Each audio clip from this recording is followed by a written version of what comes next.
Tonight, the information superhighway and one of its main thoroughfares, an online network called Internet. I guess they can communicate with NBC writers and producers. Allison, can you explain what Internet is? It's a growing grid of independent computer networks interlaced. It's evolved from a U.S. military bulletin board in the 1970s to a worldwide computer switchboard. With an hourly charge of $5. You need a computer and a phone. Ultimately, you're part of an international programs, archive, ideas. As the internet continued to grow in the mid to late 1990s, it would come to transform society on a global scale. The biggest change came in the form of instant communication. As long as you had an internet connection, you could talk to anyone on Earth, assuming of course they were also connected to the internet. And around the millennium shift, you had over 350 million connected people to choose from. The thing is, the internet was not designed with things like anonymity and privacy in mind, so everything you do and say online can, and in many cases will, be tracked, recorded and traceable back to you. Some people are very concerned about their privacy, and in the mid-1990s, one such group of people was the United States federal government. A team of computer scientists and mathematicians working for a branch of the US Navy known as the Naval Research Laboratory, abbreviated as NRL, began development of a new technology known as onion routing. Onion routing would allow for anonymous bidirectional communication, where the source and destination cannot be determined by a midpoint.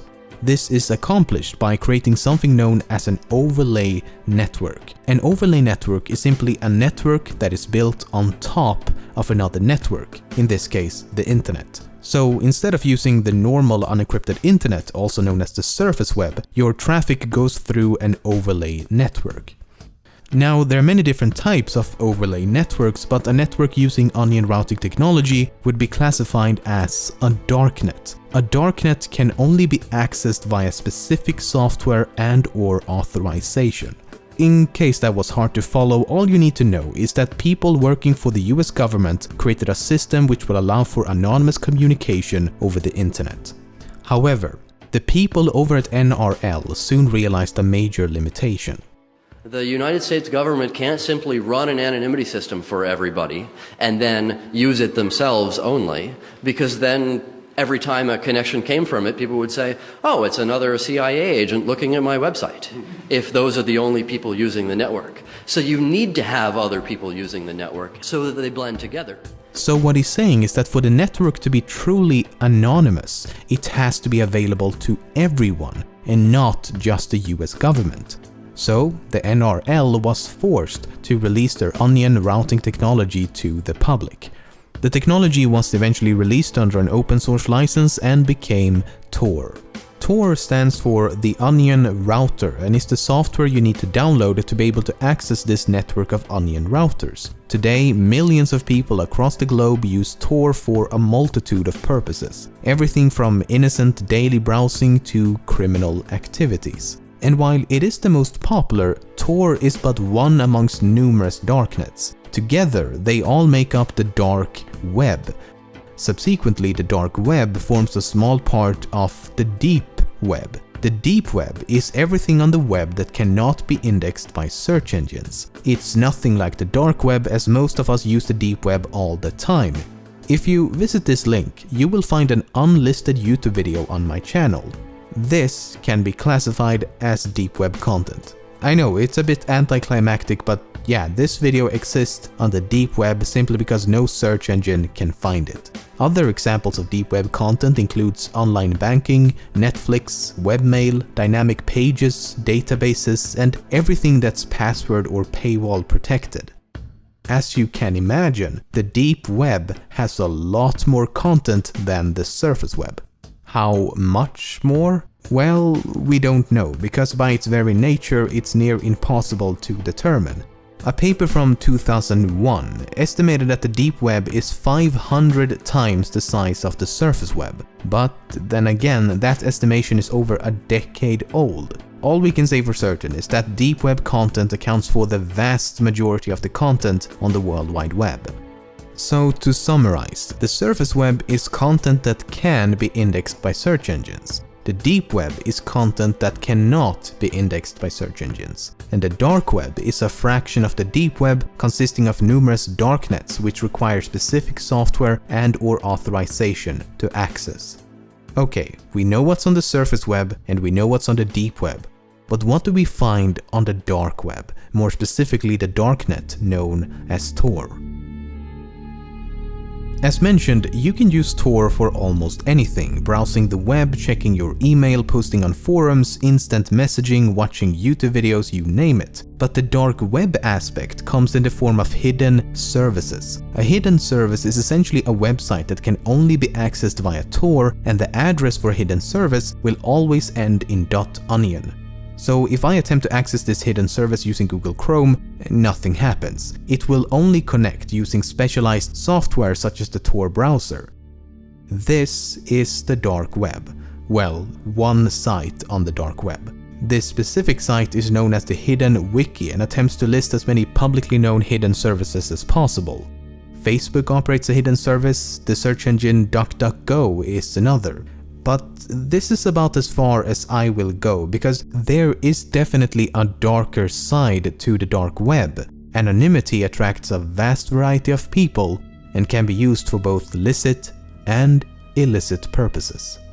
In October of 2013, the FBI took down the online drug marketplace known as Silk Road. The website had been in operation since the beginning of 2011, with a total revenue estimated at $1.2 billion. News about the Silk Road website brought the dark web out of the dark and right into the public eye. This graph shows daily traffic over the Tor network before Silk Road was mentioned in mainstream media. This is after. Only a few months after Silk Road had been taken down, ex-administrators of the site launched Silk Road 2.0. However, in late 2014, the FBI arrested the admins and the second marketplace was taken down as well. A few hours after that, Silk Road 3.0 was launched and the seemingly endless spiral continues. And keep in mind that Silk Road was just one website among many. You can find numerous others just like it, selling every illegal drug you can imagine and more. The FBI also claimed that the owner of the Silk Road website had attempted to have 6 people killed by using deep web murder for hire services. While the assassinations themselves are unlikely to have occurred, these websites can definitely be found on the dark web. The problem is a lack of evidence. Anyone can set up a darknet website claiming anything for any reason, especially if there's money involved.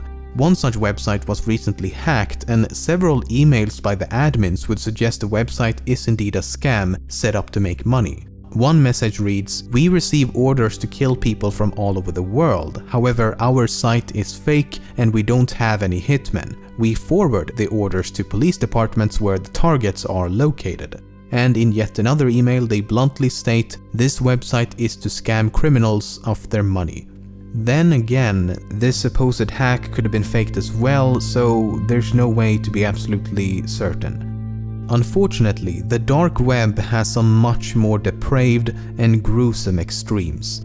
Many websites contain various forms of sexualized torture and killing of animals, and child pornography sites are a huge problem on the dark web. A site known as Lolita City, which has now been taken down, contained over 100 gigabytes of photos and videos and had around 15,000 members.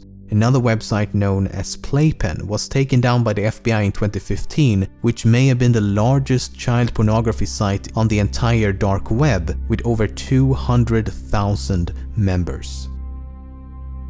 There's somewhat of an urban legend known as Red Rooms. A Red Room is a live stream of a person being tortured and or murdered for the entertainment of others. Supposedly, the viewers may even interact by typing down instructions. Again, there's no evidence of this ever taking place, but the myth persists. Not too long ago, a .onion link appeared on various forums which would take you to a page claiming that a Red Room style livestream would shortly begin. The victims were supposedly captured ISIS terrorists, and the soon-to-be killers promised hours of torture. Though the first hour would be family friendly. You know, for all the kids staying up late to watch a person being brutally murdered live on the dark web. After much morbid anticipation, the live stream went live and viewers were greeted by a plate of bacon. Mainstream media would have you believe that the surface web is just a thin layer on top of an enormous criminal underground, but it couldn't be further from the truth, and it's no wonder as they frequently confuse the dark web with the much larger deep web. A recent study from early 2016 found that out of 2,723 active .onion websites on the Tor network, 1,547 contained illicit content, so that's over half. This includes pornographic material, drugs, money laundering, cyber terrorism, contract killers, trading of firearms and weapons, etc. But only 3 to 6% of all Tor users actually use these hidden services, so only 3 to 6% use the dark web. The vast majority exclusively use Tor to protect their privacy and to browse the surface web anonymously and have never visited a .onion website. So while there's no question that the dark web contains some of the most horrific content on the entire web, it's nowhere near as extensive as some make it out to be. Okay, here's a question then. How do you prevent criminals from using these services while still allowing lawful citizens to protect their privacy? The answer is quite simple. You don't. You can't restrict something that is by its very nature meant to be unrestricted.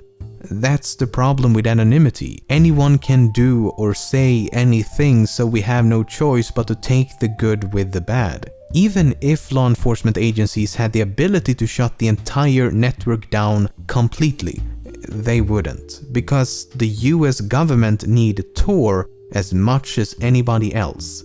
Remember, they created this technology, and they did not create this technology just so they could release it to the public for free. It was only released to the public as public usage is an essential part of what makes Tor anonymous. It takes us right back to this. The United States government can't simply run an anonymity system for everybody and then use it themselves only, because then every time a connection came from it, people would say, oh, it's another CIA agent. Who do you think funds the Tor project? In 2007, 100% of the Tor project's funding came from the US government. In 2008, 86%. In 2009, 90%. In 2010, 94%. In 2011, 78%. In 2012, 81%. In 2013, 94%. A government agent working undercover is as much in need of online anonymity as a terrorist, pedophile, or whistleblower. It's everyone or no one. That's the unfortunate truth.